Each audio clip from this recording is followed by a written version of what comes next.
하나님의 말씀 호세아 9장 1절에서 17절까지를 봉독하겠습니다. 이스라엘아, 너는 이방 사람처럼 기뻐 뛰놀지 말라. 네가 음행하여 네 하나님을 떠나고 각 타작마당에서 음행의 값을 좋아하였느니라. 타작마당이나 술들이 그들을 기르지 못할 것이며 새 포도주도 떨어질 것이요 그들은 여호와의 땅에 거주하지 못하며 에브라임은 애굽으로 다시 가고 아수르에서 더러운 것을 먹을 것이니라. 그들은 여호와께 포도주를 부어 드리지 못하며 여호와께서 기뻐하시는 바도 되지 못할 것이라. 그들의 재물은 애고하는 자의 떡과 같아서 그것을 먹는 자는 더러워지나니 그들의 떡은 자기의 먹기에만 소용될 뿐이라. 여호와의 집에 드릴 것이 아님이니라. 너희는 명절날과 여호와의 절기의 날에 무엇을 하겠느냐? 보라, 그들이 멸망을 피하여 갈지라도 애굽은 그들을 모으고 노은 그들을 장사하리니 그들의 은은 귀한 것이나 진례가 덮을 것이요 그들의 장막 안에는 가시덩굴이 퍼지리라. 형벌이 날이 이르렀고 보응의 날이 온 것을 이스라엘이 알지라. 선지자가 어리석었고 신에 감동하는 자가 미쳤나니 이는 네 죄악이 많고 네 원한이 큼이니라. 에브라임은 나의 하나님과 함께한 파수꾼이며 선지자는 모든 길에 친 새 잡는 자의 그물과 같고 그의 하나님의 전에는 원한이 있도다. 그들은 기브아의 시레와 같이 심히 부패한지라. 여호와께서 그 악을 기억하시고 그 죄를 벌하시리라. 옛적에 내가 이스라엘을 만나기를 광야에서 포도를 만남같이 하였으며 너희 조상들을 보기를 무화과나무에서 처음 맺힌 열매를 처음 맺힌 첫 열매를 봄같이 하였거늘 그들이 바알볼에게 가서 부끄러운 우상에게 몸을 들이므로 저희가 사랑하는 우상같이 가증하여 졌도다. 에브라임의 영광이 새같이 날아가려니 해산하는 것이나 아이 베는 것이나 임신하는 것이 없으리라. 그들이 자식을 기를지라도 내가 그 자식을 없이 하여 한 사람도 남기지 아니할 것이라. 내가 그들을 떠나는 때에는 그들에게 화가 미치리로다. 내가 보건대 에브라임은 아름다운 곳에 심긴 두로와 같으나 그 자식들을 살인하는 자에게로 끌어내리로다. 여호와여, 그들에게 주소서. 무엇을 주시려 하시나이까? 아예 베지 못하는 때와 절 없는 유방을 주시옵소서. 그들의 모든 악이 길갈에 있으므로 내가 거기에서 그들을 미워하였노라. 그들의 행위가 악함으로 내 집에서 그들을 쫓아내고 다시는 사랑하지 아니하리라. 그들의 지도자들은 다 반역하는 자니라. 에브라임은 매를 맞아 그 뿌리가 말라 열매를 맺지 못하나니 비록 아이를 낳을지라도 내가 그 사랑하는 태의 열매를 죽이리라. 그들이 듣지 아니하므로 내 하나님이 그들을 버리시리니 그들이 여러 나라 가운데에 떠도는 자가 되리라. 아멘. 예, 오늘 이 호세아 9장의 말씀에서는 하나님께서 이스라엘 백성들의 죄를 책망하시고 또 그 죄로 말미암아 많은 심판과 보응을 받게 될 것이다 하는 것을 말씀하고 있습니다. 그래서 하나님께 버림을 받아가지고 이제 그 하나님께서 벌하시는 그 백성은 곧 어떻게 되는가 그것을 자세히 말씀을 해주고 있습니다. 오늘 1절에 보면 이스라엘아, 너는 이방 사람처럼 기뻐 뛰놀지 말라. 네가 음행하여 네 하나님을 떠나고 각 마당에서 음행의 값을 좋아하였느니라. 그래서 여기서 음행하였다는 것은 우상 숭배를 가리켜서 음행이라 그렇게 말을 하고 있습니다. 그래서 하나님 앞에서 우상 숭배는 가장 큰 죄라고 할 수가 있는 것입니다.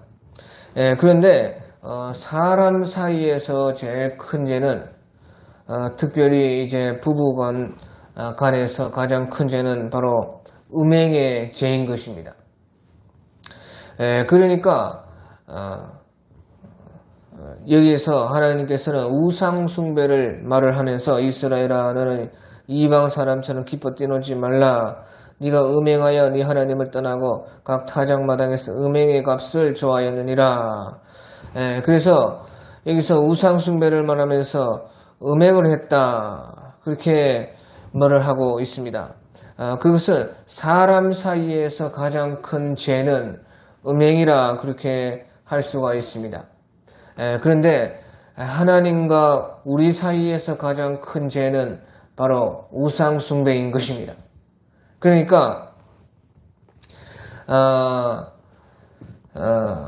그 하나님 앞에서의 가장 큰 죄를, 사람 사이에서 가장 큰 죄를 가지고 말을 한 것이다 하는 것이에요. 그래서 이와 같이 2절에 타작마당이나 술틀이 그들을 기르지 못할 것이며 새 포도주도 떨어질 것이요. 그래서 여기서 이제 그와 같은 하나님 앞에서 가장 큰 죄를 지은 그 이스라엘은 이제 기쁨이 다 사라져버린다. 만족이 없게 될 것이다. 행복이 없어질 것이다. 그것을 말씀을 하고 있는 것입니다. 그래서 우리가 하나님을 떠나고 죄를 지으면 가장 먼저 있는 것이 바로 이것인 것입니다. 타작마당이나 술틀이 그들을 기르지 못할 것이며 새 포도주도 떨어질 것이요. 이것은 아예 기쁨이 사라진다는 것입니다. 만족이 없어진다는 것입니다. 행복이 이제 그때부터 없다. 그것이 하나님을 버린 죄, 또 죄를 지은 죄, 하나님을 따르지 않은 죄에서 일어나는 가장 그 첫 번째 것인 것입니다.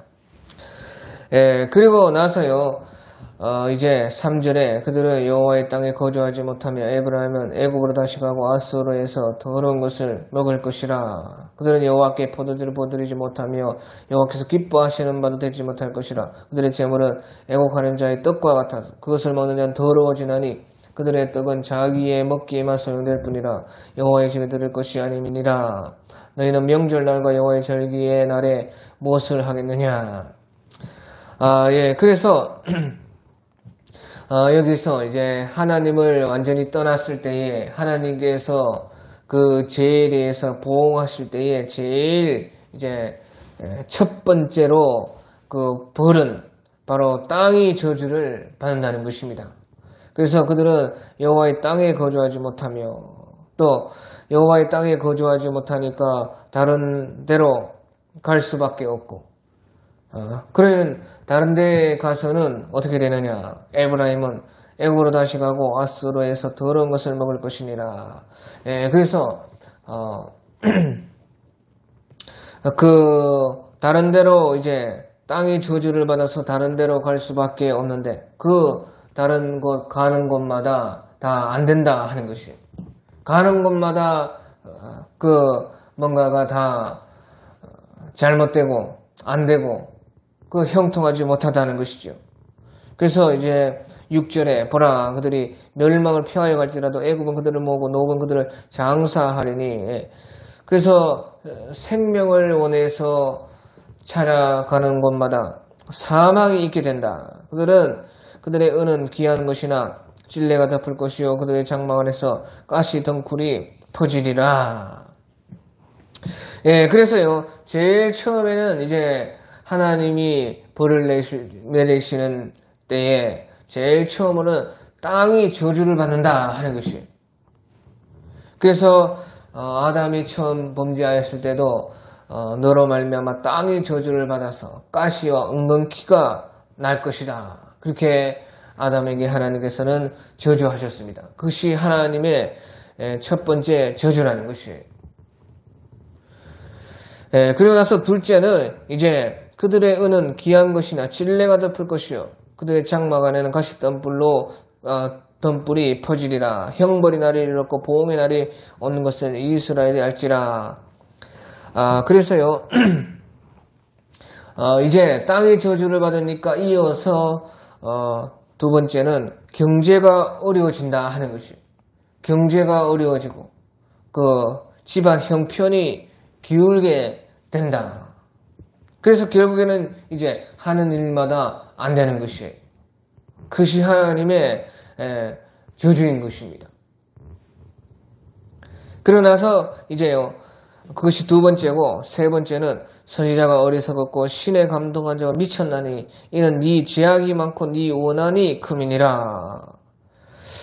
그래서요, 이제 세 번째는요, 주님의 말씀을 듣지 못하게 되는다 하는 것이.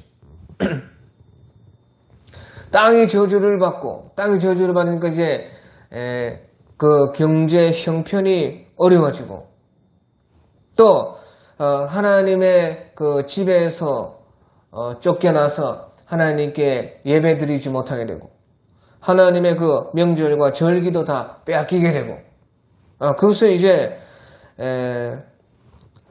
당연한 것이죠. 하나님을 떠났으니까 그런 것은 다 없어지고, 또요, 중요한 것이 선지자가 어리석었고 신에 감동한 자가 미쳤나니 이는 네 죄악이 많고 네 원한이 금이니라. 그래서 셋째로는 주의 말씀을 못 듣게 된다 하는 것이, 주의 말씀을 못 듣게 되고, 또 그 다음에는 악한 지도자들이 생겨나는 것입니다. 악한 지도자들이 악한 사람들이 이끌어가는 것이. 그래서 에브라임 나의 하나님과 함께한 파수꾼이며 선지자는 모든 길에 친 새 잡는 자의 그물과 같고 그의 하나님의 전에는 원한이 있도다. 그들은 기바의 시대와 같이 심히 부패한지라 여호와께서 그 악을 기억하시고 그 죄를 벌하시리라. 그래서요, 우리 아모스 8장 11절 같은 데 보면 주의 말씀이니라. 보라, 날이 이를지라 내가 기근을 땅에 보내리니 양식이 없어 주림이 아니며 물이 없어 가람이 아니요 여호와의 말씀을 듣지 못한 기갈이라. 하나님의 말씀이 끊어진다. 하나님의 말씀을 들을 수가 없다. 그것이 하나님의 저주라는 것입니다.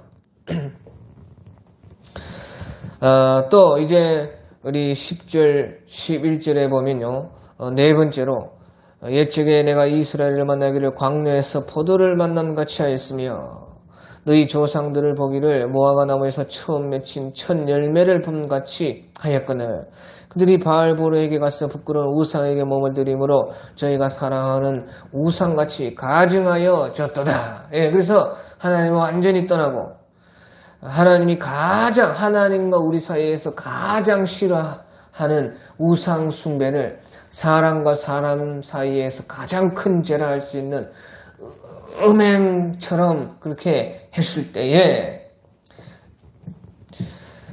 그러니까 하나님의 사랑을 저버렸다는 것이지. 하나님의 뒤통수를 치고 하나님을 반역하고 그 하나님을 배신했다는 것이죠.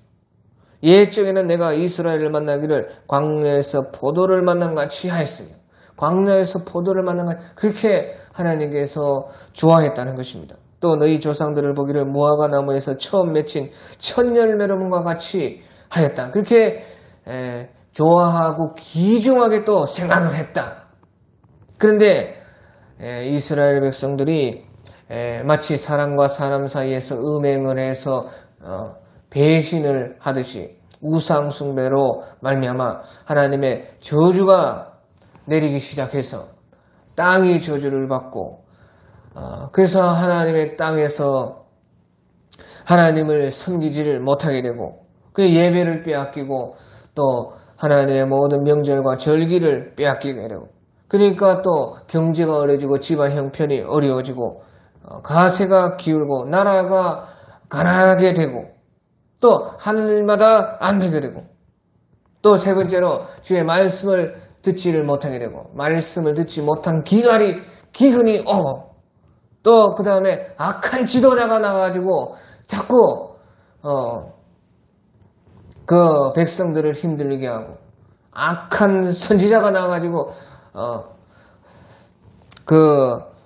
그물을 치듯이 새를 잡는 그물과 같이 되어지고 그렇게 된다는 것이에요. 그리고 이제 넷째는 하나님의 저주가, 어떤 저주가 오느냐, 11절에 에브라임의 영광이 새같이 날아가려니 해산하는 것이나 아이 베는 것이나 임신한 것이 없으리라. 예, 그래서 이것은요, 자식을 못 낳게 된다는 것이에요. 막 불임이 온다는 것이. 그래서 그들이 자식을 기르지라 내가 그 자식을 없이 하여 한 사람도 남기지 아니할 것이라. 내가 그들을 떠나는 때에는 그들에게 화가 미치리로다. 그래 하나님은 떠나버리고 자녀가 안 생기고 또 자식들이 태어나도 잘 안 된다는 것이. 자식 농사가 망친다. 후손들이 다 안 되고 피해를 보고 다 망하게 된다. 그래서 내가 본데 에브라임 아름다운 곳에 신기 두루와 같으나 그 자식들을 살인하는 자들에게 끌어내리로다. 자식들이 다 전쟁이 나가지고 다 죽는다. 여호와여 그들에게 주소서 무엇을 주시려 하니까 아이 베지 못하는 태와 젖없는 유방을 주시옵소서. 그러니까 완전히 이제 후손들이 망하게 된다는 것이죠. 그들의 모든 악이 길갈에 있으므로 내가 거기에서 그들을 미워하였노라. 그들의 행위가 악함으로 내 집에서 그들을 쫓아내고 다시는 사랑하지 아니하리라. 그들의 지도자들은 다 반역하는 자니라. 예, 그래서요, 이렇게 자녀를 못 낳게 되고 또 자녀들이 잘 안 되는 그런 저주가 네 번째로 오고, 그 다음에 다섯 번째는요, 16절에도 에브라임 매를 맞아 그 뿌리가 말라 열매를 맺지 못하나니 비록 아이를 낳을지라도 내가 그 사랑하는 태의 열매를 주으리라. 그렇게 해서 그것이 네 번째고, 이제 다섯째로는요 17절에 그들이 듣지 아니하므로. 그래도 하나님께서 그와 같이 저주하시는데 이제 듣지 아니하므로 내가 내 하나님이 그들을 버리시니 그들이 여러 나라 가운데에 떠도는 자가 되리라. 예, 그래서 다섯 번째는요, 이제 하나님께 완전히 버림을 받아가지고 떠돌이 나라가 된다 하는 것이, 이것이 이제 다섯 번째 하나님의 마지막 저주라고 할 수 있는 것입니다. 하나님과 관계에 대해서는요, 하나님께 예배를 드리지 못하게 되고, 하나님의 말씀을 이제 얻지를 못하게 되고, 하나님의 말씀이 없어지고, 또 명절과 뭐 절기나 그런 것들이 다 당연히 빼앗기는 것이고, 또 악하고 어리석은 선지자, 미치광이와 같은 신에 감동하는 자가 악신에 감동하여서 미쳤나니 이는 네 죄악이 많고 네 원한이 큼이라. 그리고 7절에 말씀하신 것처럼 선지자, 종교 지도자들, 그런 자들이요 사이비를 만나게 되고, 그 하나님과 관계에 있어서 이제 나중에는 하나님의 사랑을 받지 못하게 되고, 이제 하나님께 버림을 받게 돼서 이제 하나님과 완전히 관계가 끊어진다. 그것이 하나님의 저주라는 것이고, 그리고 이제요 이 세상에서는 땅의 저주를 받아서 가시와 엉겅퀴가 나게 되고, 하나님마다 안 되고 손대는 것마다 망하고, 그리고 또 이제 경제가 형편이 어려워지고, 집안에 가세가 기울고, 나라가 못 살게 되고, 하는 모든 것들이 안 되고, 어디 가나 뭔가가 안 풀리고, 그렇게 되어지고, 그 다음에 이제 악한 세상 지도자가 일어나가지고 이제 백성을 못 살게 하고, 교회를 못 살게 하고, 사람들이 힘들어지게 하고, 교회를 핍박하고, 그렇게 된다는 거예요. 또 그리고 자녀가 안 생기고, 자녀가 안 되고, 후손들이 망하게 되고, 그것이 이제 세상에서 그렇다는 것이에요. 그리고요 이제 세상에서 또 떠돌이가 된다는 것이에요. 이리저리 나라도 없이 민족들이 다 떠돌이 신세가 된다. 그것이 이제 다섯 번째로 말씀을 하시는 것입니다. 하나님과 관계에 있어서는 하나님께 버림을 받고 내 하나님이 그들을 버리시느니 버림받는다는 것이에요. 하나님도 자기의 사람들을 버린다는 것이죠. 그리고 그들이 여러 나라 가운데서 떠도는 자가 되리라. 떠돌이가 된다. 예, 그래서요. 우리가 시편 1편 4절에 보면요. 시편 1편 4절에 악인들은 그렇지 아니하며 오직 바람에 나는 겨와 같도다. 바람에 날아다니는 겨와 같이 이리저리 떠돌이 된다는 것이에요. 그리고요. 제일 처음에 이제 아담과 하와 시대 때도 아담과 하와 시대 때 아벨이 나고 가인이 나왔을 때 가인이 그렇게 범죄했을 때요. 이제 창세기 4장 12절 같은 데 보면요. 가인에게 하나님께서 말씀하시기를 네가 밭을 갈아도 땅이 다시는 그 효력을 네게 주지 아니할 것이요. 여기도 땅이 저주를 받는다는 것입니다. 밭을 갈아도 땅이 다시는 그 효력을 네게 주지 아니할 것이요. 너는 땅에서 피하여 유리하는 자가 되리라. 떠도는 자가 되리라. 그 나라적으로 보면 나라 없는 민족이 된다는 것입니다. 또 교회적으로 보면요. 교회도 이 교회 갔다가 저 교회 갔다가 계속해서 정착을 못하고 그리 옮겨 다니는 그렇게 된다. 자기 교회가 없어진다는 것이요. 이리저리 오늘은 여기 내일은 저기 그렇게 된다. 또 집안적으로 보면요. 집안적으로 자기 집이 없다는 것이. 여기에서 살고 저기에서 살고 맨날 이사하고 그렇게 된다. 그래서요. 이렇게 이제 제일 마지막이 다섯 번째로 하나님의 버림을 당하여서 한 곳에 머물지 못하고 이리저리 떠돌이 바람에 나는 겨 유리하는 자, 방황하는 자, 정처 없이 돌아다니는 자 그렇게 된다. 예, 그래서요 유대인들이 어떻게 됐습니까? 이와 같이 하나님께 범죄하여서 하나님과 관계에 있어서는 우상 숭배하고 사람과 관계에 있어서 음행하고 음란하고 그렇게 했을 때에 유대인들이 하나님의 벌을 받아서 저주를 받아가지고요 2000년 동안이나 그렇게 나라 없이 떠돌고 이리저리 유리하는 자가 되었다 하는 것이죠. 그것이 이제 하나님께서 이 이스라엘 유대인들을 통해서 우리에게 정확하게 말씀 그대로 보여주는 것이다 하는 것이에요. 그게 오늘날도 이와 같다는 것이에요. 끊임없이 회개하지 않고 하나님께 범죄하고 또 하나님이 제일 싫어하는 죄 그것은 하나님과 우리 사이에서는 우상 숭배라. 그것은 이제 하나님과 관계를 무시하는 것이고 끊는 것이고 사람 사이에서 볼 때는 바로 그것이 음행하는 것과 같은 것이다 하는 것이죠. 예, 그래서요 우리는 이렇게 하나님께서 말씀하신 죄를 두려워해야 된다는 것이에요. 하나님의 저주는 무서운 것이다. 가장 무서운 것 중에 무서운 것은 마귀도 아니고 이 세상도 아니고 무슨 그런 것도 아니고요. 제일 무서운 것은 바로 죄요. 죄악이요. 우리가 가장 두려워할 것은 바로 하나님의 저주고 바로 가장 우리가 두려워할 분은 바로 하나님이다. 그것을 여기에서 말씀을 하고 있는 것입니다. 오늘 여기까지.